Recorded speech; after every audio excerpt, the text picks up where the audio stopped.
Syria की ईंट से ईंट बजा दी, इराक के मैदानों को कब्रिस्तानों में बदल दिया गया, यमन की पूरे घर तहस नहस हैं, गज्जा की उस सरजमीन पर छोटे छोटे से बच्चों के टुकड़े उड़ा दिए जाते हैं। फिर भी मौलाना स्टेज पर बैठ कर कह रहा हो मेरा दीन गालिब आएगा। लोगों कान खोलकर सुन लो, इससे बुरे हालात भी हो जाए तब भी मैं कहूंगा मेरा दीन गालिब आएगा। इसलिए नहीं कि ये मेरे पेट की बात है, बल्कि कायनात के खालिक की बात है।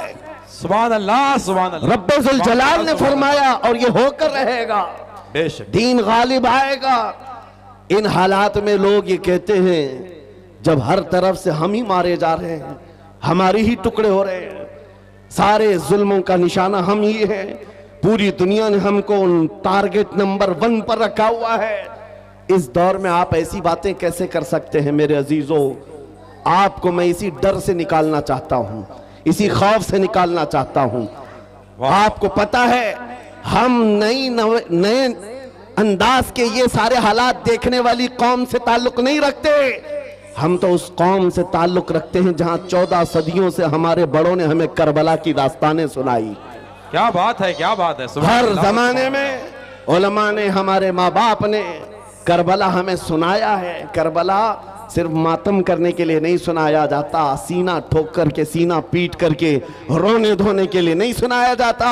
करबला हर साल इसीलिए सुनाया जाता है, ऐ उम्मत मुस्लिमा याद रखो, इस्लाम में कभी भी तादाद नहीं देखी जाएगी, जहां अहले हक होंगे अल्लाह की मदद होगी। करबला में अगरचे अहले बैत रसूलुल्लाह के घर के नौजवानों के टुकड़े हो गए थे, लेकिन पूरी दुनिया जानती है जीत उन्हीं की थी, जीत उन्हीं की थी। इसी तरह आज मैं कहता हूं, गज्जा को अगर जालिम जबरूती ताकतें मिलकर के तहस नहस कर डालें, उन 20 लाख मुसलमानों को मार कर खत्म करके सहरा भी बना दें, तब भी हम कहेंगे कि गज्जा के अहले हक ही जीत पाए हुए हैं, फतह उन्हीं की है। इसलिए कि ये हालात गुजर जाएंगे, फिर ऐ कुत्तों थोड़ी देर का इंतजार करो, कुछ देर की खामोशी है, फिर शोर आएगा। आज कुत्तों का वक्त है, कल हमारा दौर आएगा। सुभान अल्लाह, अल्लाहु अकबर, या रसूल अल्लाह, जिंदाबाद जिंदाबाद, वाह वाह, माशाअल्लाह, सुभान अल्लाह, सुभान अल्लाह, सुभान अल्लाह, सुभान अल्लाह। तवज्जो, मैं बात अब नामों से रिसालत के मुतालिक अर्ज करता हूं। जिसने इस टॉपिक को पकड़ लिया, हुजूर पाक की इज्जत को, और वो अपनी जिंदगी में उसकी अहमियत को समझ लिया, मेरे अजीजों, सिर्फ फिर वो बुलंदियों का ही सफर करता है, फिर वो उरूज की तरफ है, और उसकी ताकत का लोहा पूरी दुनिया मानती है। मैं चंद मिसालें आपके सामने रखूंगा।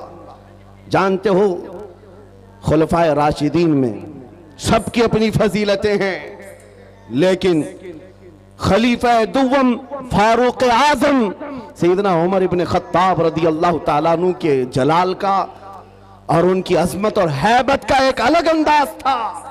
कैसर और किसरा भी थर थर कांपते थे, और वो नंगी पीठ पर पीपल के दरख्त के नीचे सोने वाला गुलाम रसूल, लेकिन पूरी दुनिया ताकत का लोहा मानती थी। वजह क्या है? वो इश्क रसूल से भरा हुआ सीना लेकर चलता था। उमर फारूक के पास सबसे बड़ी चीज क्या थी जानते हो? एक बार आपको जब अमीरुल मोमिनीन कहकर पुकारा गया, आपके आंसू निकल आए।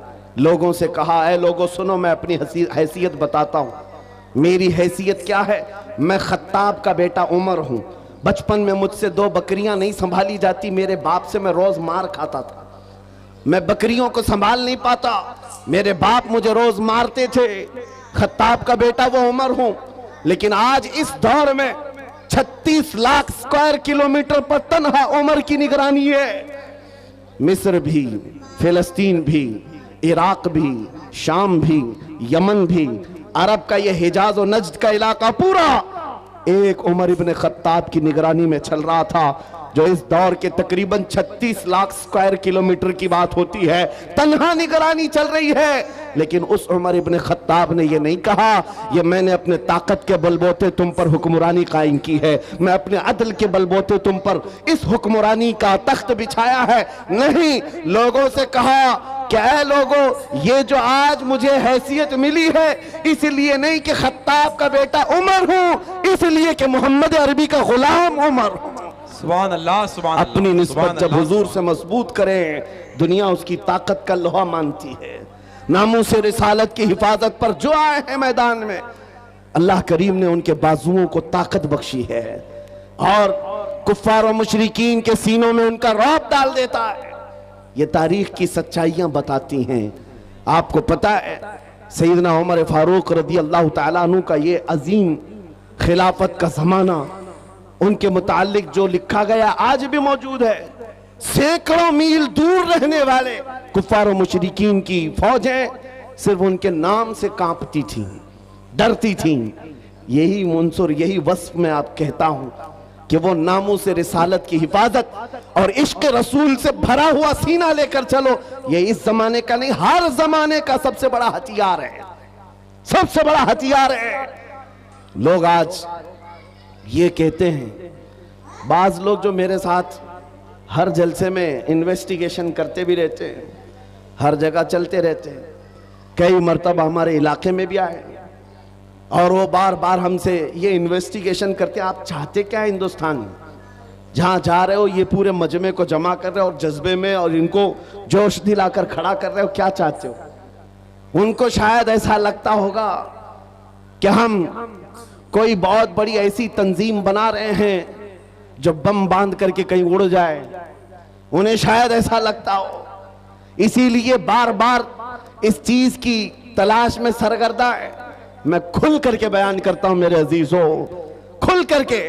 अभी हम अपने मुंबई में एक मरकज बना रहे थे तो साहब वहां तक पहुंची बातें, कुछ लोग कहने लगे ये कुछ सुरंग बना रहे हैं जिसमें जिहाद सिखाने वाले हैं। छोटा सा एक नामों से रिसालत के तहफ़्फ़ुज़ की खातिर एक मरकज बनाने की बात की तो ऐसी बातें फैलाए। याद रखो हम सुरंग में नहीं सिखाते, खुले मैदान में सिखाएंगे।